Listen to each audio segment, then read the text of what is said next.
മനുഷ്യൻ കണ്ട ഏറ്റവും വലിയ ശാസ്ത്ര വിഡ്ഢിത്താണ് ഈ പരിണാമ സിദ്ധാന്തം എന്ന് പറയുന്നത്. ഒന്നും തന്നെത്താൻ ഉണ്ടാവൂല, അതുമാതിരി ഒന്ന് തന്നെത്താൻ വേറൊന്നായി മാറുകയുമില്ല. പരിണാമ സിദ്ധാന്തം എന്ന് പറഞ്ഞാൽ പറഞ്ഞു വിശ്വസിപ്പിക്കേണ്ട കഥയാണ്. ഈ പരിണാമവാദികൾ ഒരു ഭൂരിഭാഗം ഭാഗത്തിന് ഈ പരിണാമ സിദ്ധാന്തം എന്താണെന്ന് അറിയില്ല.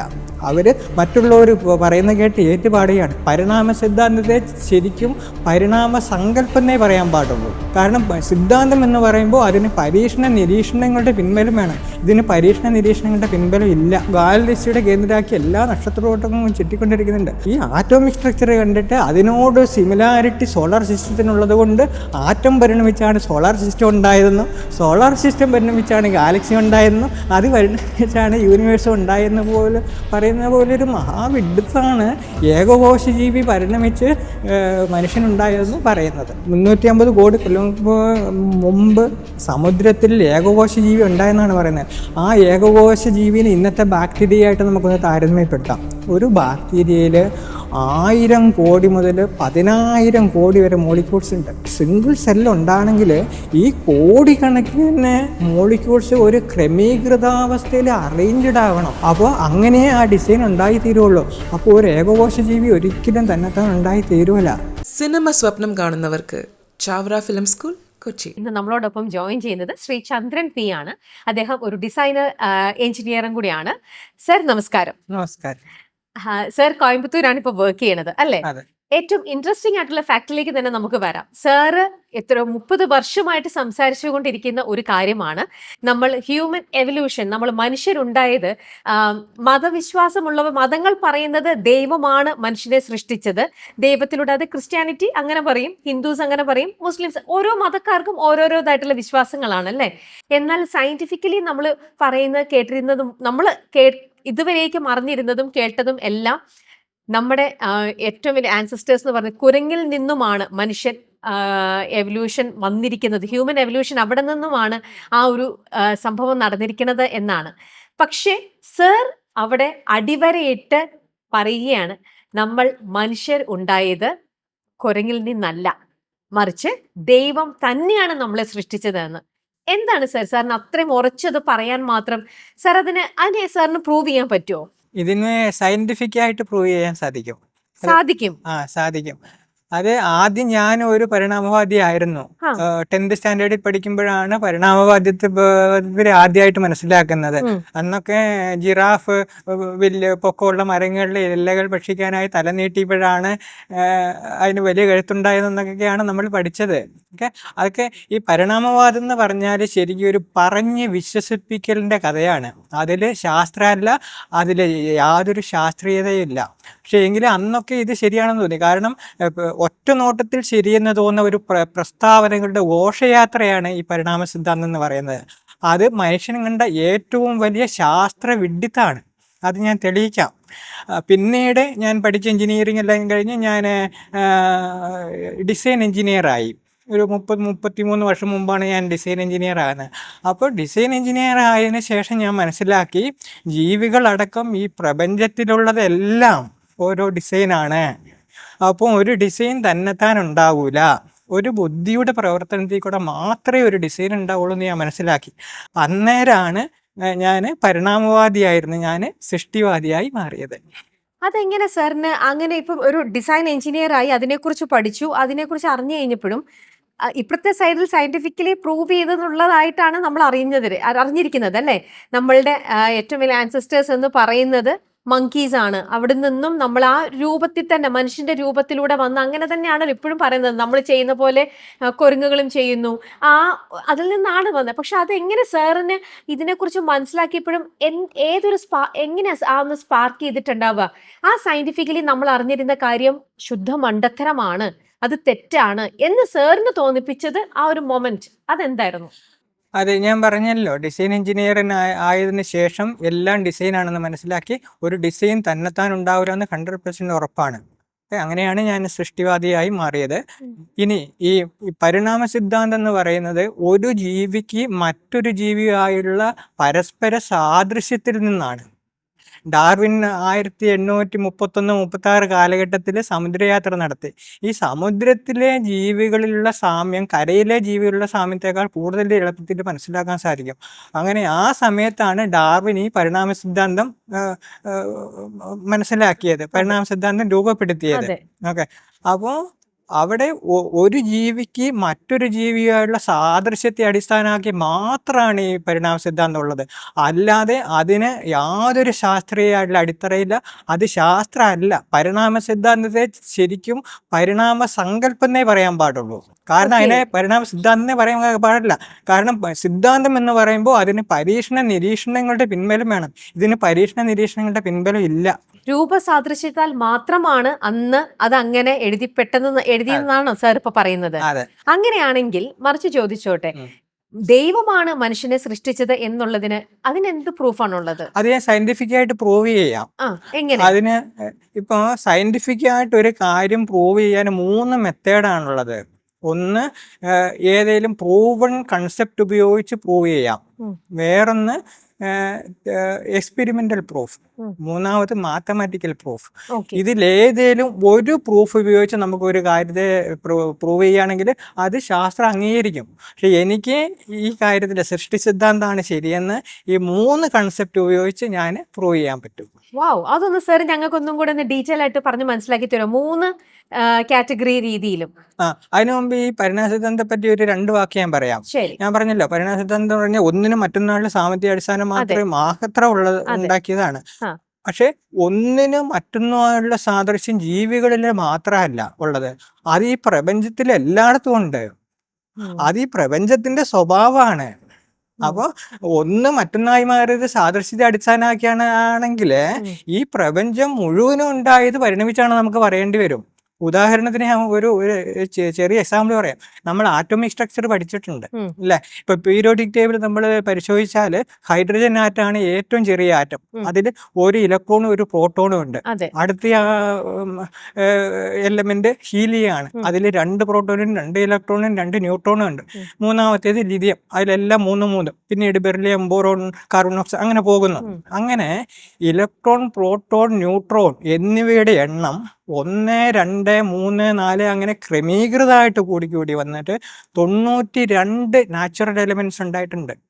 മൊത്തത്തിൽ 118 ഉണ്ട്. ബാക്കിയുള്ള 26 ആർട്ടിഫിഷ്യലാണ്. അപ്പോൾ ഈ ആറ്റോമിക് സ്ട്രക്ചർ കണ്ടിട്ട്, ഇതിന്റെ സിമിലാരിറ്റി കണ്ടിട്ട് ഹൈഡ്രജൻ ആറ്റം പരിണമിച്ചാണ് ഹീലിയം ഉണ്ടായെന്ന്, ഹീലിയം പരിണമിച്ചിട്ട് ലിഥിയം ഉണ്ടായെന്ന്, അങ്ങനെ ഹൈഡ്രജൻ പരിണമിച്ചാണ് മറ്റെല്ലാ എലിമെന്റ്സും ഉണ്ടായതെന്ന് പറയുന്ന പോലെ ഒരു മഹാവിഡിതാണിത്. ഇനി അത് മാത്രമല്ല, ഇപ്പം നമ്മൾ സോളാർ സിസ്റ്റത്തെ എടുക്കുക. ഇപ്പം ഒരു ആറ്റത്തിൽ ഒരു ന്യൂക്ലിയസ് ഉണ്ട്, അതിന് ചുറ്റും ഇലക്ട്രോൺസ് റിവോൾവ് ചെയ്തുകൊണ്ടിരിക്കുന്നു ഇല്ലേ? അതുമാതിരിയാണ് ഈ സോളാർ സിസ്റ്റം. സൂര്യൻ കേന്ദ്രമാക്കിയിട്ട് ആകാശഗോളങ്ങളെല്ലാം സൂര്യന് ചുറ്റും ചുറ്റിക്കൊണ്ടിരിക്കുകയാണ്. അപ്പോൾ അതുമാതിരി ഇപ്പം ഇതുമാതിരി നക്ഷത്രങ്ങളുടെ കൂട്ടമാണ് ഗാലക്സി. അപ്പോൾ ഗാലക്സിയുടെ കേന്ദ്രമാക്കി എല്ലാ നക്ഷത്രകൂട്ടങ്ങളും ചുറ്റിക്കൊണ്ടിരിക്കുന്നുണ്ട്. അപ്പോൾ ഈ ആറ്റോമിക് സ്ട്രക്ചർ കണ്ടിട്ട് അതിനോട് സിമിലാരിറ്റി സോളാർ സിസ്റ്റത്തിനുള്ളത് കൊണ്ട് ആറ്റം പരിണമിച്ചാണ് സോളാർ സിസ്റ്റം ഉണ്ടായതെന്നും, സോളാർ സിസ്റ്റം പരിണമിച്ചാണ് ഗാലക്സി ഉണ്ടായതെന്നും, അത് പരിണമിച്ചാണ് യൂണിവേഴ്സും ഉണ്ടായെന്ന് പോലെ പറയുന്ന പോലെ ഒരു മഹാവിഡിത്താണ് ഏകകോശ ജീവി പരിണമിച്ച് മനുഷ്യനുണ്ടായതെന്നും പറയുന്നത്. അപ്പോ ഇപ്പൊ സാറ് ഓരോന്നും പറഞ്ഞു തരുന്നുണ്ട്. നമ്മൾ ഫിസിക്കൽ ആയിട്ടുള്ള ഒരു അപ്പിയറൻസിന്റെയോ അല്ലെങ്കിൽ ഒരു സിമിലാരിറ്റിയുടെ ഇത് വെച്ച് മാത്രം നമുക്ക് പറയാൻ പറ്റില്ല എന്നുള്ളത്. വീണ്ടും ഞാൻ ചോദിക്കുകയാണ്, സാർ പറഞ്ഞു 3 സ്റ്റേജസിലൂടെ നമുക്ക് പ്രൂവ് ചെയ്ത്, സയന്റിഫിക്കലി പ്രൂവ് ചെയ്ത് സാറിന് കാണിക്കാം മനുഷ്യനെ സൃഷ്ടിച്ചത് ദൈവം തന്നെയാണ് എന്നുള്ളത്.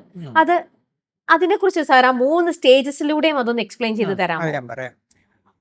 ഞാൻ 3 മെത്തേഡ് ഉണ്ടെന്ന് പറഞ്ഞല്ലോ. അതില് പ്രൂവൺ കൺസെപ്റ്റ് ഉപയോഗിച്ചുള്ള തെളിവ് ആദ്യം ഞാൻ പറയാം. അതിന് ഞാൻ ഉപയോഗിക്കുന്നത് എൻട്രോപ്പി എന്ന കൺസെപ്റ്റാണ്. ഈ എൻട്രോപ്പി എന്ന് പറയുന്നത് ഫിസിക്സിലെ തെർമോഡൈനാമിക്സിലെ 2nd ലോ ആണ് എൻട്രോപ്പിയെ പറ്റി പറയുന്നത്. എൻട്രോപ്പി എന്ന് പറയുന്നത് ക്രമരഹിതാവസ്ഥയുടെ അളവിനെയാണ്. It is the magnitude of disorder. Okay, അപ്പോൾ ഒരു ഐസോലേറ്റഡ് സിസ്റ്റത്തിൻ്റെ, അതായത് ഒരു തനിയെ നിൽക്കുന്ന ഒരു സിസ്റ്റത്തിൽ എൻ്റെ എൻട്രോപ്പി എപ്പോഴും കൂടിക്കൊണ്ടിരിക്കും, അല്ലെങ്കിൽ അത് സ്ഥിരമായിട്ട് നിൽക്കും. അങ്ങനെയാണ് എൻട്രോപ്പിയുടെ സ്റ്റേറ്റ്മെന്റ്. തെർമോഡൈനാമിക്സിൽ സെക്കൻഡ് ലോ അതാണ് പറയുന്നത്. അതായത് ക്രമരഹിതാവസ്ഥ തന്നെത്താൻ കുറയില്ല, അതാണ് പറയുന്നത്. ഇപ്പോൾ ഇത് പ്രൂവ് ചെയ്യാനായിട്ട് ഞാനൊരു സിമ്പിൾ ഡിസൈൻ പറയുന്നതാണ്. അപ്പോൾ ഇത് മനസ്സിലാക്കാൻ നമ്മൾ ആദ്യം ഡിസൈൻ എന്താണെന്ന് മനസ്സിലാക്കണം. ഡിസൈൻ എന്ന് പറഞ്ഞാൽ ഒരു ഒരു സ്പെസിഫിക് ഷേപ്പ് അല്ലെങ്കിൽ സ്പെസിഫിക് ഫങ്ഷൻ അല്ലെങ്കിൽ രണ്ടും കൂടെ ഉള്ളത് അതിനെ പുനർനിർമ്മിക്കാനും സാധിക്കുന്നതായിട്ട് അതിനെയാണ്, അല്ലെങ്കിൽ ഒരു പ്രത്യേക ഉദ്ദേശത്തോടെ ഉണ്ടാക്കി എന്തിനെ നമുക്കൊരു ഡിസൈൻ എന്ന് പറയാം. അപ്പോൾ അതിനൊരു സിമ്പിൾ എക്സാമ്പിൾ ആയിട്ട് നമുക്ക് സ്ട്രെയിറ്റ് ലൈനെ കണക്കാക്കാം. ഒരു സ്ട്രെയിറ്റ് ലൈൻ എന്ന് പറഞ്ഞാൽ അതിന് ഒരു ഷേപ്പ് ഉണ്ട്, അത് വരയ്ക്കാൻ ഒരു ഉദ്ദേശമുണ്ട്. അപ്പോൾ ഒരു വളരെ സിമ്പിൾ ആയിട്ടുള്ള ഒരു എക്സാമ്പിൾ ആയിട്ട് നമുക്ക് സ്ട്രെയിറ്റ് ലൈനെ കണക്കാക്കാം. അപ്പോൾ ഒരു സ്ട്രെയിറ്റ് ലൈൻ തന്നെത്താൻ ഉണ്ടാവൂല എന്ന് തെളിയിച്ചുകൊണ്ട് ഒരു ഡിസൈൻ തന്നെത്താൻ ഉണ്ടാവൂല എന്ന് നമുക്ക് പ്രൂവ് ചെയ്യാം. അതാണ് ഞാൻ ചെയ്യാൻ പോകുന്നത്. ഇതിനായിട്ട് നമ്മൾ ഗ്രൗണ്ടിൽ ഒരു സ്ട്രെയിറ്റ് ലൈൻ വരയ്ക്കുക, അതിൽ ഒരു 10 പോയിന്റ് മാർക്ക് ചെയ്യുക, എന്നിട്ട് അതിനടുത്തായിട്ട് ഒരു 10 ബാൾസ് കൂട്ടിയിടുക. ഇനി ഈ 10 ബാൾസ് സ്ട്രെയിറ്റ് ലൈനിൽ തന്നെത്താൻ ഒന്ന് നിൽക്കുമെന്ന് നമുക്കൊന്ന് നോക്കാം. ഇല്ല പിന്നെ എല്ലാവർക്കും അത് ഒക്കെ ഒറ്റ നോട്ടത്തിൽ തന്നെ എത്ര കോടി കൊല്ലം കഴിഞ്ഞാലും ഈ പരിണാമ സിദ്ധാന്തം പറയുന്നത് ചെറിയ ചെറിയ മാറ്റങ്ങൾ കൊല്ലങ്ങളിലൂടെ വലിയ ജീവികളാകുമെന്നാണ്. ഈ ബാൾസുകൾ എത്ര കോടി കൊല്ലം കഴിഞ്ഞാലും ആവില്ല, കാരണം അത് ചിന്നിച്ചിതറി പോവുകയേ ഉള്ളൂ, ഇല്ലേ? അപ്പോൾ ഈ കൂട്ടിയിരിക്കുന്ന അതിന് ഒരു എൻട്രോപ്പി ഉണ്ട്, ഒരു സ്പെസിഫിക് ക്രമരഹിതാവസ്ഥ ഡിസോർഡർ ഉണ്ട്. അത് ഒരു സ്ട്രെയിറ്റ് ലൈനിൽ വന്ന് നിൽക്കണമെങ്കിൽ അതിന്റെ ക്രമീകൃതാവസ്ഥ കൂടണം, അതായത് ക്രമരഹിതാവസ്ഥ കുറയണം.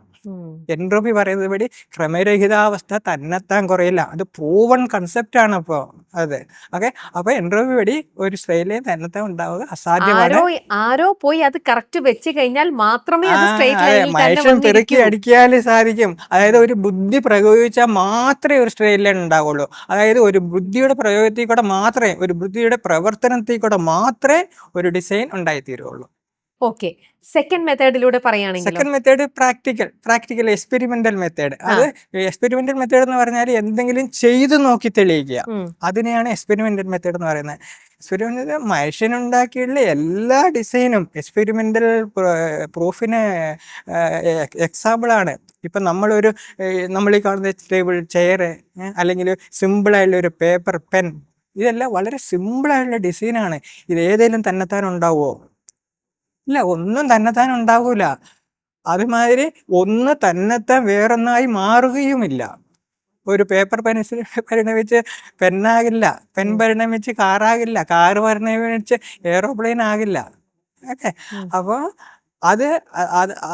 അത് പ്രാക്ടിക്കൽ പ്രൂഫിന് എവിഡൻസ് ആണത്. ഇത് കേട്ട ഒരു കാര്യം ഞാൻ പറയാം, ഇതൊക്കെ പരിണാമവാദികൾ കേട്ടാൽ അവർ കൈകൊട്ടിച്ചിരിക്കും. കാരണം ഞാൻ പറഞ്ഞില്ലേ, പരിണാമ സിദ്ധാന്തം എന്ന് പറഞ്ഞാൽ പറഞ്ഞു വിശ്വസിപ്പിക്കേണ്ട കഥയാണ്. ഈ പരിണാമവാദികൾ ഒരു ഭാഗത്തിന് ഈ പരിണാമ സിദ്ധാന്തം എന്താണെന്ന് അറിയില്ല. അവർ മറ്റുള്ളവർ പറയുന്ന കേട്ട് ഏറ്റുപാടുകയാണ്, തത്തമ്മയെ പൂച്ച, അതാണ് അവരുടെ ഫിലോസഫിയെ. അപ്പോൾ അവർ ഇപ്പം മനുഷ്യനുണ്ടാക്കുന്നൊന്നും തന്നെത്താൻ ഉണ്ടാകില്ല എന്ന് നമുക്കറിയാം, അത് മനസ്സിലാക്കാനും യാതൊരു ബുദ്ധിമുട്ടുമില്ല. പക്ഷേ പ്രകൃതി സൃഷ്ടിയിലെ എല്ലാം തന്നെത്താൻ ഉണ്ടാകില്ല എന്ന് പറഞ്ഞാൽ അത് മനുഷ്യന് മനസ്സിലാകുന്നില്ല, അല്ലേ? അപ്പോൾ ഇത് തന്നെത്താൻ ഉണ്ടാകില്ലാത്ത മാതിരി പ്രകൃതി സൃഷ്ടിയിലൊന്നും തന്നെത്താൻ ഉണ്ടാകില്ല എന്ന് പറയുമ്പോൾ അത് സമ്മതിക്കാതിരിക്കാൻ അവർ വേറൊരു പ്രയോഗങ്ങൾ നടത്തുന്നുണ്ട്.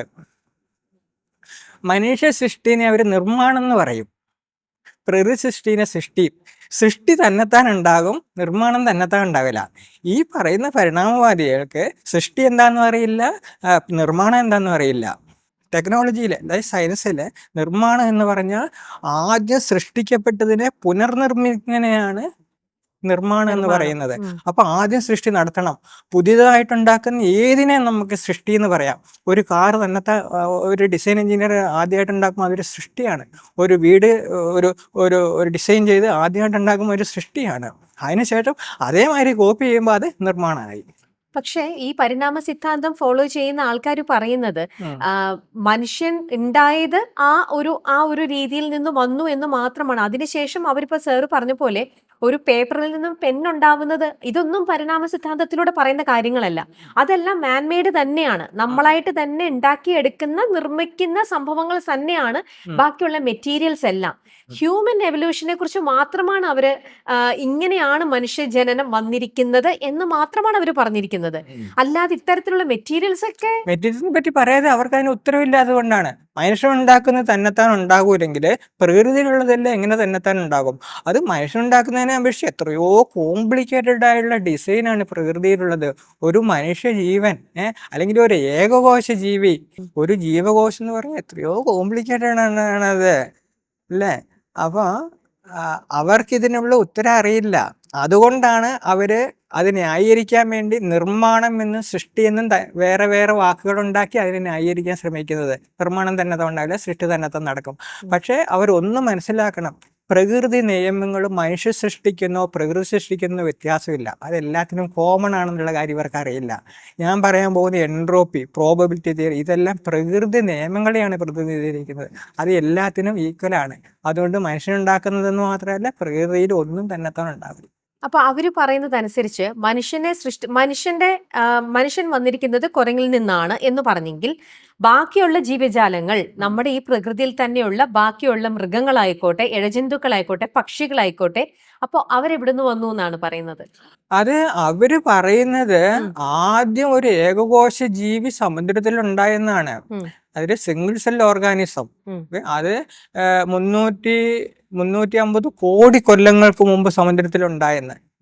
അതിനുശേഷം അത് മൾട്ടി സെല്ലുലാർ ഓർഗാനിസമായി പരിണമിച്ച് ഇപ്പോഴത്തെ ജീവജാലങ്ങൾ ഉണ്ടായി. അതുമാതിരി മനുഷ്യന്റെ പൂർവികൻ ആഫ്രിക്കയിൽ ഇരുന്നു എന്നാണ് പറയുന്നത്.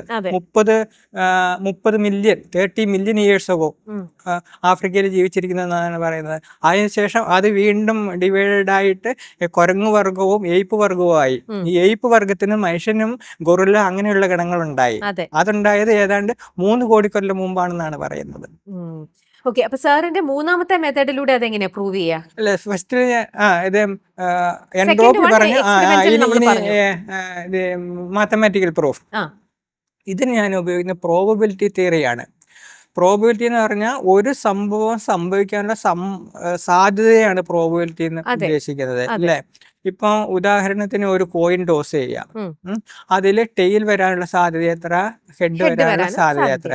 അപ്പോൾ പ്രോബബിലിറ്റി കണ്ടുപിടിക്കാനായിട്ട് അനുകൂലമായ സംഭവത്തിന്റെ എണ്ണത്തെ മൊത്തം സംഭവങ്ങളുടെ എണ്ണം കൊണ്ട് ഡിവൈഡ് ചെയ്താൽ നമുക്ക് ഒരു അനുകൂലമായ സംഭവത്തിന്റെ പ്രോബബിലിറ്റി കിട്ടും. Proper mathematical method. Proper mathematical method. അപ്പോൾ ഇപ്പോൾ കോയിൻ ടോസ് ചെയ്യുമ്പോൾ ടെയിലോ ഒരു സമയത്ത് ടെയിൽ അല്ലെങ്കിൽ ഹെഡേ വരുള്ളൂ. അപ്പോൾ അനുകൂലമായ സംഭവങ്ങളുടെ എണ്ണം 1, മൊത്തം സാധ്യത 2. അപ്പോൾ അനുകൂലമായ ഒരു ടെയിൽ വീഴാനുള്ള സാധ്യത അനുകൂലമായ സംഭവത്തിൻ്റെ മൊത്തം സംഭവങ്ങളോട് ഡിവൈഡ് ചെയ്യുമ്പോൾ 1/2 = 0.5 50% എന്ന് കിട്ടും. അതുമാതിരി വേറെ എക്സാമ്പിൾ എടുത്താൽ പകിട ഉരുട്ടുന്നതിനെ നമുക്ക് കണക്കിലാക്കില്ല. അതിൽ 6 ഫേസസ് ഉണ്ട് അല്ലേ? അപ്പം ഓരോ ഫേസിലും 1 2 3 4 5 അങ്ങനെ നമ്പർ മാർക്ക് ചെയ്തിട്ടുണ്ടാവും. അപ്പോൾ അതിനെ ഉരുട്ടുമ്പോൾ ഏതെങ്കിലും ഒരു നമ്പറെ ഒരു സമയത്ത് മുകളിൽ വന്ന് നിൽക്കുള്ളൂ. അപ്പോൾ ഒരു പ്രത്യേക സംഭവത്തിന് 1, അനുകൂലമായ സംഭവങ്ങളുടെ എണ്ണം 1, മൊത്തം സംഭവങ്ങളുടെ എണ്ണം 6. അപ്പോൾ അനുകൂലമായ സംഭവത്തിനുള്ള സാധ്യത 1/6 = 16.6%. അങ്ങനെയാണ് വരുന്നത്. ഇനി നമ്മൾ ഇതിനെ സ്ട്രെയിറ്റ് ലൈൻ ഉണ്ടാകാനുള്ള സാധ്യത ഇതേ മെത്തേഡ് ഉപയോഗിച്ച് നമുക്ക് കണക്കാക്കാം. നമ്മൾ എൻട്രോപ്പിയിൽ സ്ട്രെയിറ്റ് ലൈൻ പറഞ്ഞല്ലോ. ഈ കാര്യത്തിലും ഗ്രൗണ്ടിലൊരു ലൈൻ വരയ്ക്കുക, അതിൽ 10 മാർക്കുകൾ അടയാളപ്പെടുത്തുക, അതിനടുത്തായി ഒരു 10 ബോൾസ് കൂട്ടി വെക്കുക. ഇത് സ്ട്രെയിറ്റ് ലൈനിൽ ഒരു നേർരേഖയിൽ വന്ന് നിൽക്കാനുള്ള സാധ്യത എത്രയാണ് നമുക്ക് നോക്കാം. അപ്പോൾ ആദ്യത്തെ ബാളിന് ആദ്യത്തെ പോയിന്റിൽ വന്ന് നിൽക്കണം. അത് അനുകൂലമായ ഒരു സംഭവം. അത് ആ സംഭവം 1 അനുകൂല സംഭവം 1.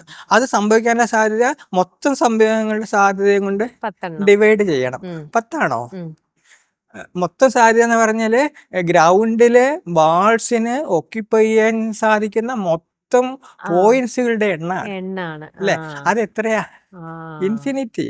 അതെ അല്ലേ? അതെ അപ്പൊ 1/∞ = 0. ഉം, ഇനി ഒരു ബോള് വന്ന് നിന്നു.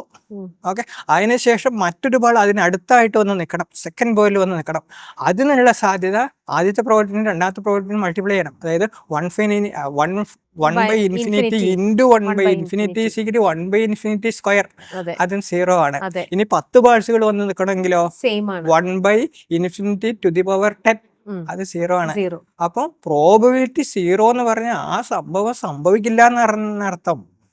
പ്രോബബിലിറ്റി എപ്പോഴും 0യ്ക്കും 1നും ഇടയ്ക്കായിരിക്കും. 1 ആണെങ്കിൽ തീർച്ചയായിട്ടും സംഭവിക്കും, സംഭവിക്കും. ഇല്ലേ? അതെ അതെ 0 ആണെങ്കിൽ ഒരിക്കലും സംഭവിക്കില്ല. നടക്കില്ല. അതുകൊണ്ട് ഒരു സ്ട്രെയിറ്റ് ലൈൻ ഒരിക്കലും തന്നെ വന്ന് നിൽക്കില്ല. ഇനി ഒരു കാര്യം കൂടെ പറയാം. ഇപ്പോൾ ഞാൻ തറയിലെ പോയിന്റുകൾ, ഗ്രൗണ്ടിലെ പോയിന്റുകളുടെയാണ് ഇൻഫിനിറ്റി ആണെന്ന് പറയും. നമുക്ക് ഒരു ജസ്റ്റ് ഒരു എക്സാമ്പിൾ ആയിട്ട് എടുക്കുന്നത് അത് ഫൈനൈറ്റ് ആണെന്ന് വിചാരിക്കുക. കാരണം ബോൾസ് ഇട്ടിരിക്കുന്നത് ഒരു റൂമിലാണ്, റൂമിന് ലിമിറ്റഡ് ആയിട്ട് സ്പേസ് ഉണ്ട്, ബാൾസിന് ഒരു സ്പെസിഫിക് സൈസ് ഉണ്ട്, അതുകൊണ്ട് ലിമിറ്റഡ് ആണെന്ന് വിചാരിക്കാം. ഫോർ എക്സാമ്പിൾ ഒരു 1000 പോയിന്റേ ഉള്ളൂ, 1000 points are there in the floor. Okay, അങ്ങനെയാണെങ്കിൽ ആദ്യത്തെ പോയിന്റിൽ വന്നു നിൽക്കാനുള്ള സാധ്യത എത്രയാ? 1/1000. അതെ ആദ്യത്തെ പോയിന്റിൽ വന്നു നിന്നതിന് ശേഷം രണ്ടാമത്തെ പോയിന്റിൽ വന്നു നിൽക്കാനുള്ള സാധ്യത 1/1000 × 1/1000 = 1/1000². 1/1000⁴ അല്ലേ? അതുമാതിരി 10ാമത്തെ പോയിന്റിൽ വന്ന് നിൽക്കാനുള്ളതോ 1/1010 = 1/1030. 1/1030 എന്ന് പറഞ്ഞാൽ ഇറ്റ് ഈസ് ആൾമോസ്റ്റ് 0 ആണ്. അപ്പോൾ ഫൈനൈറ്റ് ആണെന്ന് കണക്ക് കൂട്ടിയാൽ കൂടെ ഒരു സ്ട്രെയിറ്റ് ലൈൻ ഉണ്ടാകാനുള്ള സാധ്യത 0 ആണ്. അതൊരിക്കലും തന്നെത്താൻ ഉണ്ടാവില്ല.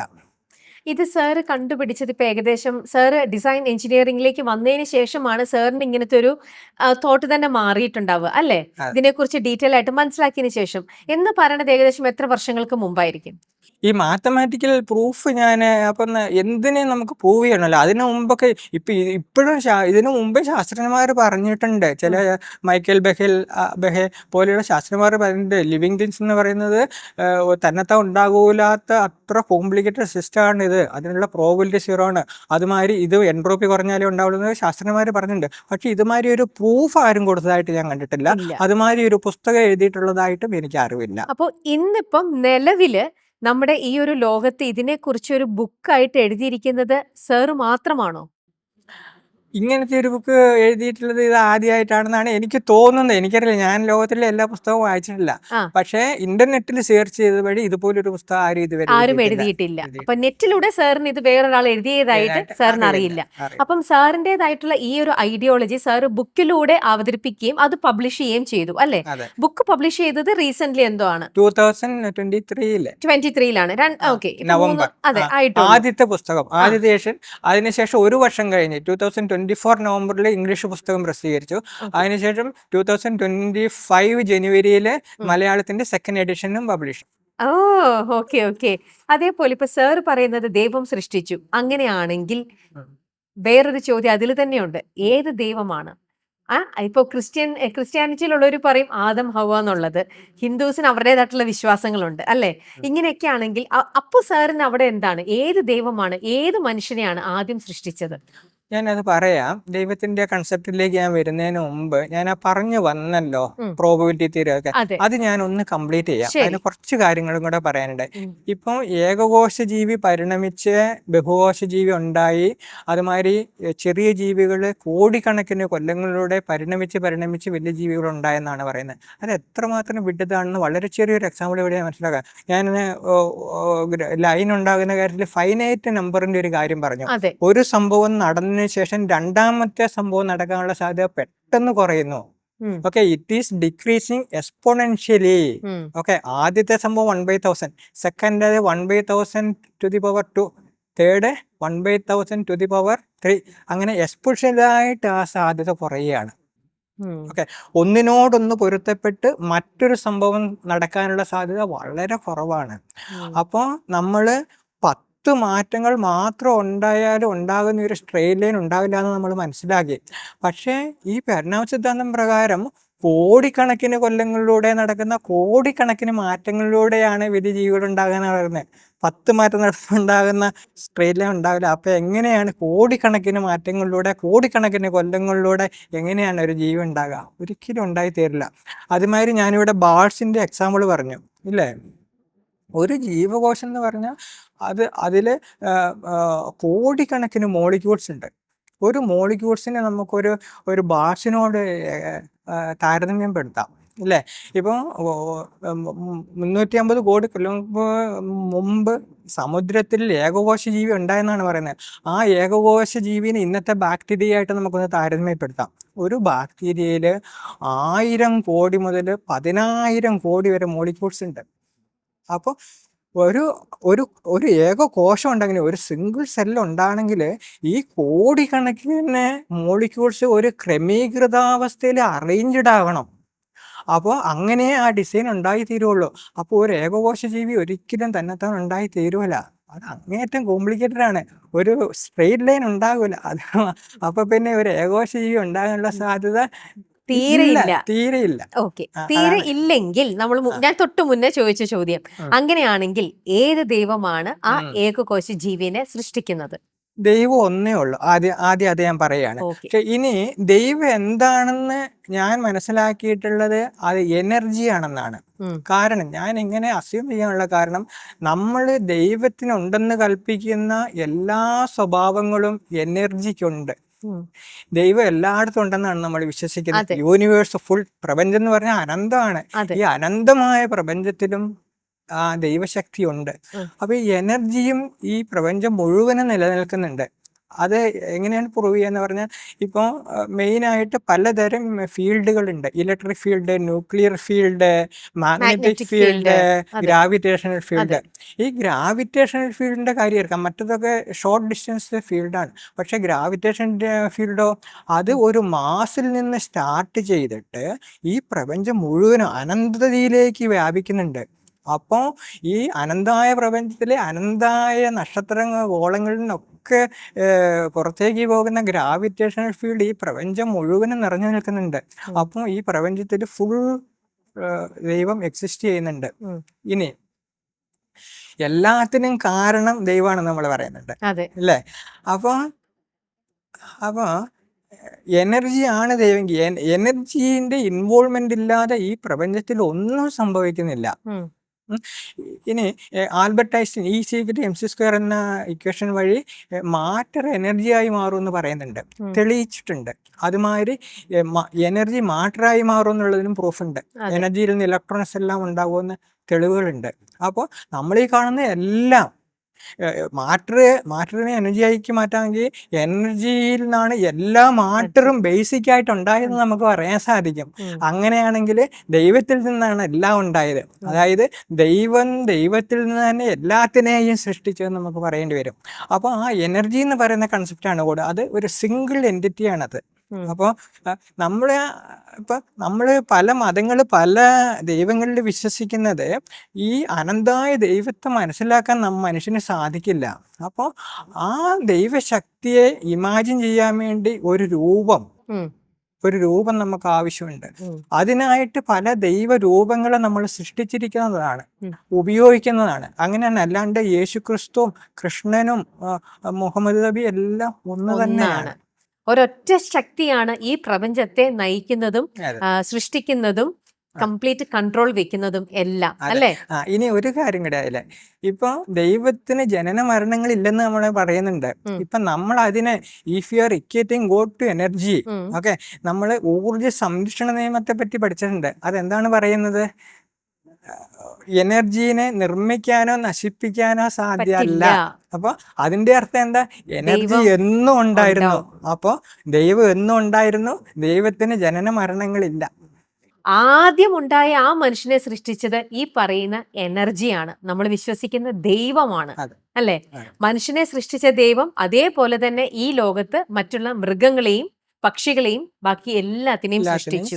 അല്ലാതെ നമ്മൾ വേറെ ഒന്നിൽ നിന്നും രൂപാന്തരപ്പെട്ട് വന്നിരിക്കുന്ന ഒരു സൃഷ്ടിയല്ല. ഞാൻ പറയുന്നത് ഈ പരിണാമ സിദ്ധാന്തം എന്ന് പറയുന്നത് ഒന്നും മറ്റൊന്നായി പരിണമിക്കുന്നത് തന്നെത്താനാണെന്നാണ് അവർ പറയുന്നത്. അതെ. ഈ തനിയെ സംഭവിക്കില്ല എന്ന് മാത്രമേ ഞാൻ പറയുന്നുള്ളൂ. ദൈവം സൃഷ്ടിച്ചു എന്ന് പറയുമ്പോൾ ദൈവം എങ്ങനെ സൃഷ്ടിച്ചു എന്ന് ഞാൻ പറയുന്നില്ല. ഇപ്പം ഒരു ഡിസൈൻ എഞ്ചിനീയർ ഒരു കാർ ഉണ്ടാക്കുന്നു. അപ്പൊ ആദ്യം ഉണ്ടാക്കിയ കാറിനെ പരിഷ്കരിച്ച് രണ്ടാമത്തെ കൂടുതൽ ഹൈ ലെവൽ കാർ ഉണ്ടാക്കും. അതുമാതിരി ദൈവം എങ്ങനെ സൃഷ്ടിച്ചത് നമുക്കറിയില്ല. ചിലപ്പോൾ ഒരു ജീവിനെ സൃഷ്ടിച്ചു, അതിനെ പരിഷ്കരിച്ച് വേറെ ജീവികളെ സൃഷ്ടിച്ചതാകാം. അല്ലെങ്കിൽ ഓരോന്ന് സെപ്പറേറ്റ് ആയിട്ട്. ഇപ്പം ഒരു എഞ്ചിനീയർ കാർ ഉണ്ടാക്കി, അതിനുശേഷം അതിൽ നിന്ന് ടോട്ടൽ ഇൻഡിപെൻഡന്റ് ആയിട്ടുള്ള വേറൊരു ലോറി ഉണ്ടാക്കാം, ഇല്ലേ? അതുമാതിരി ദൈവം എങ്ങനെ സൃഷ്ടിച്ചെന്ന് നമുക്കറിയില്ല. ഒക്കെ ഇൻഡിപെൻഡന്റ് ആയിട്ട് ഉണ്ടാക്കിയതാണ്, അല്ലെങ്കിൽ ഒന്നിനെ പരിണമിപ്പിച്ച്, അല്ലാതെ മാറ്റം വരുത്തിയിട്ട് വേറൊന്നുണ്ടാക്കിയതാണെന്ന് നമുക്കറിയില്ല. എന്തോ ഒരു ശക്തി അതിന്റെ ദൈവമാണ് സൃഷ്ടിച്ചിരിക്കുന്നത്. എല്ലാം സൃഷ്ടിച്ചിരിക്കുന്ന ദൈവമാണെന്ന് തന്നെത്താൻ ഒന്നും ഉണ്ടായിട്ടില്ല എന്നാണ് ഞാൻ പറയുന്നത്. ഒന്ന് പരിണമിച്ച് മറ്റൊന്ന് ഇപ്പൊ അങ്ങനെ നോക്കിക്കഴിഞ്ഞാൽ ഒന്ന് പരിണമിച്ച് വേറൊന്നാവാം. ആവാനുള്ള പരിണമിച്ച് ഉണ്ടാവൂല, പരിണമിപ്പിച്ച് ഉണ്ടാകാം, പരിഷ്കരിച്ച് ഉണ്ടാകാം. തന്നെത്താൻ പരിഷ്കരിക്കപ്പെടില്ല. ഓക്കെ, ഒരു ശക്തി, ഒരു എനർജി ഉണ്ടാവണം. അതാണ് സാറിന്റെ പോയിന്റ് അല്ലേ? എന്തായാലും സാറിന്റെ ആ ഒരു സ്റ്റഡീസ് മുന്നോട്ട് തന്നെ പോയിക്കൊണ്ടിരിക്കുകയാണ്. സാറ് പിന്നോട്ടുള്ള കാല് വെക്കില്ല, ഞാൻ മുന്നോട്ട് തന്നെ, അതും ഒറ്റയ്ക്ക് തന്നെ പോരാടാൻ റെഡി ആയിക്കൊണ്ടാണ് സാർ ഇപ്പൊ നിൽക്കുന്നത്. സാറിന്റെ ആ ഒരു പോരാട്ടം വളരെ നല്ല രീതിയിൽ തന്നെ മുന്നോട്ട് പോവട്ടെ. സാറിന് ഇത് പ്രൂവ് ചെയ്ത് തന്നെ ഇത്രയ്ക്കധികം മാത്സിന്റെയും സയൻസിന്റെയും പിൻബലത്തോടു കൂടി സാറിന് നല്ല രീതിയിൽ അത് മുന്നോട്ട് കൊണ്ടുപോകാൻ പറ്റട്ടെ എന്ന് ആശംസിക്കുന്നു. Thank you sir. Thank you. Cinema സ്വപ്നം കാണുന്നവർക്ക് ചാവറ ഫിലിം സ്കൂൾ, കൊച്ചി.